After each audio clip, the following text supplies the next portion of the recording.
Israel ছাড়ার আকাঙ্ক্ষা নতুন কিছু নয়। বহু বছর ধরেই ইসরায়েলি ইহুদিরা রাজনৈতিক হতাশা এবং ভবিষ্যৎ নিয়ে আতঙ্কের কারণে দেশ ছেড়ে যাচ্ছে। কারো কারো উদ্বেগ রয়েছে যে ইসরায়েল রাষ্ট্র তার ইহুদি সংখ্যাগরিষ্ঠতা হারিয়ে ফেলতে পারে। অনেকে জায়নবাদী প্রকল্পকে টেকসই মনে করে না।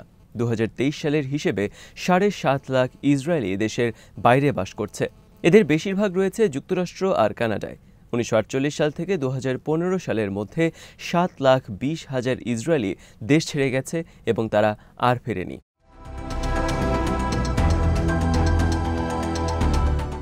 2022 সালে একসাথে দেশ ছাড়ো নামের একটি আন্দোলন অনেকের মনোযোগ কেড়েছিল।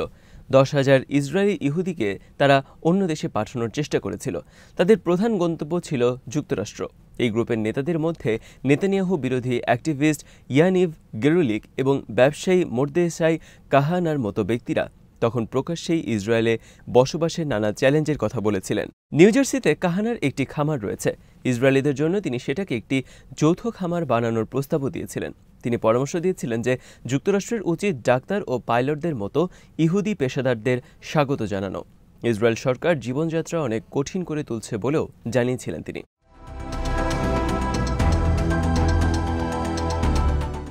2022 সালের নির্বাচনের পরও এই ধারা জারি ছিল। এই নির্বাচনে ইসরায়েল ধর্মীয় চরমপন্থার দিকে ঝুঁকে পড়ে। বহু ইসরায়েলি মনে হয়েছে দেশ যেভাবে বদলে যাচ্ছে সেটা গ্রহণযোগ্য নয়। যেসব ফরাসি ইহুদি ইসরায়েলে এসেছিল 2016 সাল নাগাদ তাদের 30% আবার ফ্রান্সে ফিরে গেছে। তাদেরকে ধরে রাখতে ইসরায়েল আগ্রাসী চেষ্টা চালিয়েছিল, কিন্তু দেশ ছাড়া স্রোত তারা ঠেকাতে পারেনি।